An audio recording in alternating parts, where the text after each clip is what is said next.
This is Christ Media Revival. I am your host, Robert White, for this edition of the show.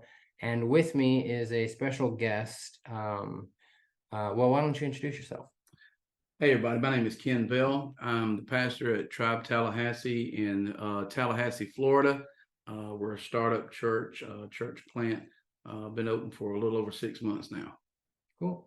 So I am currently attending the church. And so my podcast, Christ Media Revival, is theology-based, Bible-based, and faith-based. So looking at the world through a Christian worldview.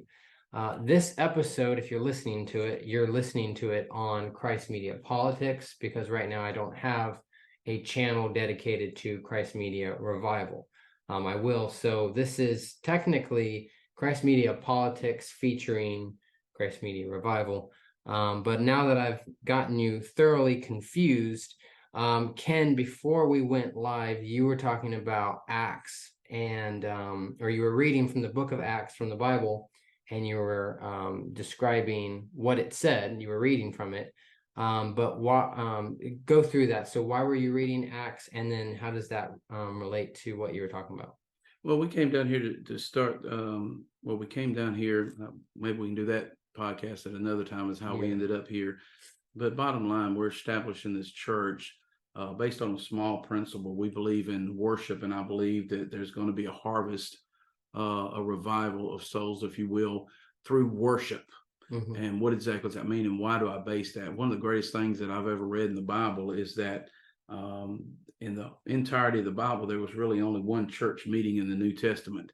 And that just gives me thrills right there, because I hate church meetings. Gotcha. There's always politics going on in the church. But here we try to go by Acts, and we only going to have this one church meeting. But in the church meeting, the disciples had gotten back together, and there was a difference between their beliefs. Peter and some others believed that salvation was not for the Gentiles; it was only for the Jews. And there was an argument going on because Paul and others were going and saving Gentiles, and as we know, the Holy Ghost was being poured out upon the Gentiles as well.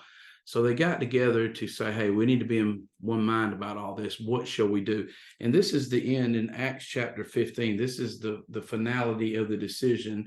And James, the brother of Jesus, was actually the chairman of the board at this time. And this is what his response, after all of the discussion, after all the arguments went on, this was his bottom line in Acts chapter 15 and verses 13 through 18. It says, and after they had held their peace, James answered, saying, men and brethren, listen to me. Simeon declared that God at first did visit the Gentiles to take out of them a people for his name. James goes on and says, and to this agree the words of the prophets, as it is written. And then the next verse, he quotes Amos, the prophet. And Amos says this, it says, after this, I will return and will build again the tabernacle of David, which has fallen down, and will build again the ruins thereof, and will set it up. And as we know, the tabernacle of David was there on Zion after he went and the Philistines had given up the Ark of the Covenant, which was stolen during the battle, and Eli died, and they said, that the glory of God was gone. So as he brought the tabernacle, he built this tabernacle of David on Mount Zion, and he set it up there, and there was no veil in front of it. It was open so that all could worship God in the presence of God. There was the doors were open there where people could come in through the walls from the north, south, east, and west. In other words, everybody was invited in. Everybody was invited in to worship. He had worship music going on 24/7 and going on. And it was just a time where they worshiped. And what the disciples are saying is that tabernacle will be built again, and that worship will be reestablished where all people can come in and worship in the presence of God. And then what does he say was going to happen is next? And he says that the residue of men, and we are the residue of men, that all that are left can come there and seek after the Lord, and all the Gentiles upon whom my name is called, saith the Lord, who doth all these things, know unto God All are his works from the beginning of the world. In other words, we'll see the revival. All these people come in because of the reestablishment of open worship to God, where all can come in and nobody's discriminated against. And that's where we're at. We're setting our basic philosophy off worship. We're here to worship, and we do nothing without the presence of God.